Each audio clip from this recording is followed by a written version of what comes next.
I want to go over one principle that eliminates your fears and helps you take control of any situation at any given time.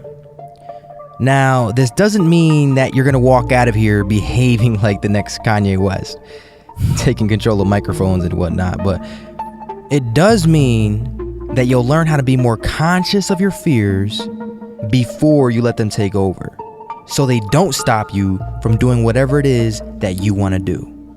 Now, I just need to inform you that this will take practice. I'm not selling you liquid confidence here. But all right, let's get to it. Before you can eliminate your fears, you have to learn how to minimize them. So how do you do this? It's quite simple, actually. You have to stop lying to yourself. Now, what do I mean by that? Well, in order for fear to take hold, you have to imagine that it's actually there. Did you catch that? It doesn't even have to be real. It just has to be imagined. That's why the fear you have during a nightmare feels very similar to reality. You ever had one of those dreams? When you wake up, you're all sweaty, heart beating really fast. You look over to your spouse to make sure it was just a dream and she didn't just try to kill you. Babe, what do you want? I'm trying to sleep. Listen, I know you're crazy, but you don't want to kill me, do you? Seriously though, visuals and sounds don't even have to take place in the real world in order for fear to strike you. And guess what? Most of the time, they don't take place in the real world. In fact, most of the time, you imagine them. Situations that might happen if you decide to do whatever it is that you want to do.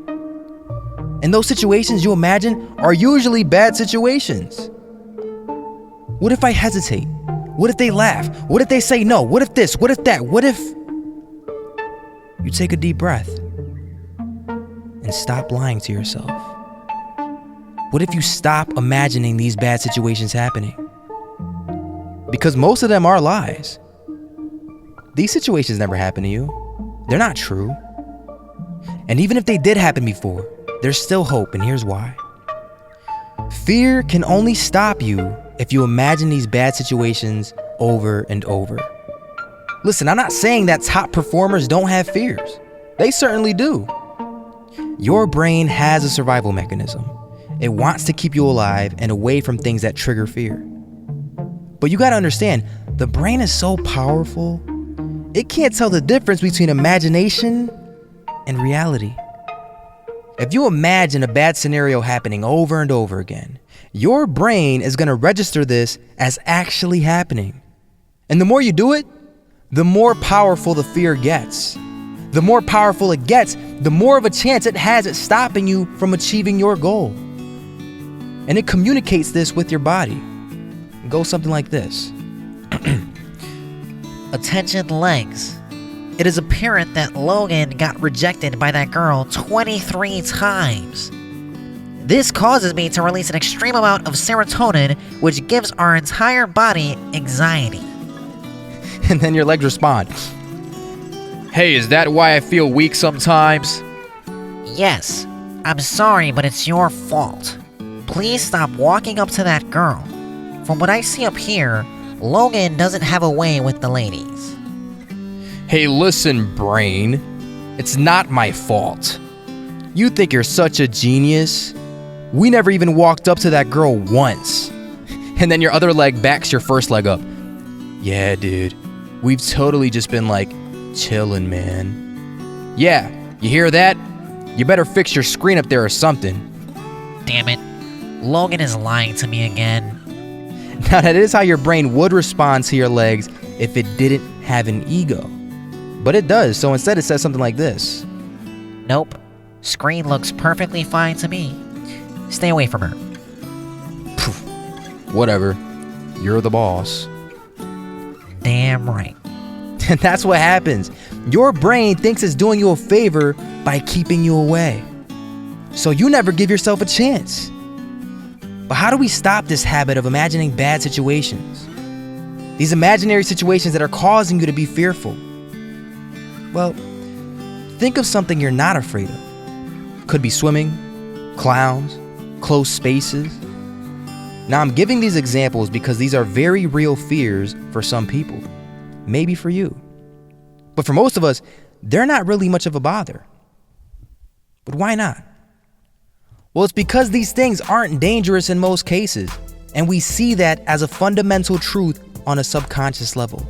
Our body doesn't react to the scenes of clowns killing us or the possibility of drowning, because most of us aren't imagining that, especially over and over again.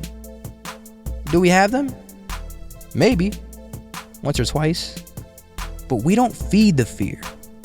There are some people that, once they get near water, they imagine bad things happening, and they don't realize they're causing the fear to get bigger with each and every thought. Think of fear as a little wall between you and your goal. Think of these negative and imaginary scenes being like bricks. And with each and every time you imagine a bad situation happening, you lay a brick down. And the more of these you have, the more bricks you lay down. Eventually, you will have built the wall so big, it'll be very difficult for you to get over it. It'll be very difficult for you to face that fear. The goal is to stop laying the bricks down. Recognize that your imagination is not needed when it comes to making that decision you want to make. And we're all taught that we need to use our imagination, which is true. We do. But sometimes you need to put your imagination on hold when you want to make those decisions that can possibly change your life. The moment your imagination creeps in, stop it. Stop thinking and move quickly before it creeps in again. That will you mess up your first time? Yeah, most likely. Nobody is good the first time they try something, and you'd be a fool to think otherwise. But messing up is not a big deal. It really isn't. The path to success is full of corrections, but you'll never get to those points if you let fear stop you in your place. Some people get scared after they mess up. They replay that situation happening over and over again, then messing up. You say, "Oh man, I froze. What was I thinking?" Feeding their fear, allowing it to grow and obtain more power. Stop. It's the same thing as feeding it imagination, because remember, your brain can't tell the difference between imagination and reality. And yeah, maybe you did mess up, but it's nothing to keep thinking about. It shouldn't keep you up at night. I mean, let's think logically for a second. Forget about the emotion. Let's take a look into reality. That mistake you made, compare that to all of the data you'll obtain the rest of your life. It's like comparing 1 kilobyte to 100 gigabytes. That's not even 0.1% of your entire life. So from a logical standpoint, how can you sit there and lie and tell yourself that it was a big deal? And you might say, "No, Logan, it was a big deal because..." Listen, believe what you want. I'm not stopping you. But guess what? Your fears, they are. They certainly are. But you can choose to listen to your fears. That's your choice. Look, I'm not here to agree with you. I'm just here to give you a different perspective. Whichever perspective helps you out more, take it and run with it. And I'm not saying that my perspective is applicable to every situation. There are some times when your fear is needed. There's no doubt about that. But I'm not here to talk about those situations. So here are 2 things you need to take away from this. The first being, stop lying to yourself. Don't create the what if scenarios. And number 2, stop replaying those negative situations. Whether it's the ones you created out of thin air or the ones that actually happened. It doesn't matter. Don't replay them. It serves you no good. You're only feeding the fear. And before I go, I just want to cover this last bit. Your beliefs. I urge you to challenge your beliefs. See, we are conditioned what to believe since birth by our parents, our siblings, the media, our teachers, We're taught what to love, and we're taught what to fear. But what if those things you're taught, those beliefs, what if they work against you? What if your mother told you to stay away from people with tattoos because they're bad people? And she tells you this throughout your whole entire childhood. And soon it catches on. You see that person with a tattoo and automatically assume they're bad. But what if they're good? What if they're just like you? Peaceful.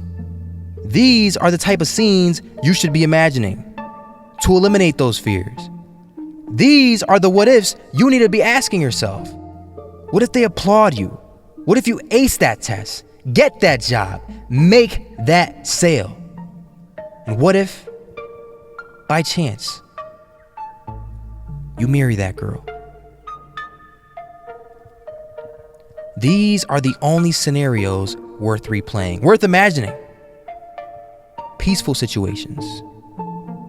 As the great Martin Luther King once said, darkness cannot drive out darkness. Only light can do that. Hate cannot drive out hate. Only love can do that. Or as I say, fear cannot drive out fear. Only peace can do that. Farewell.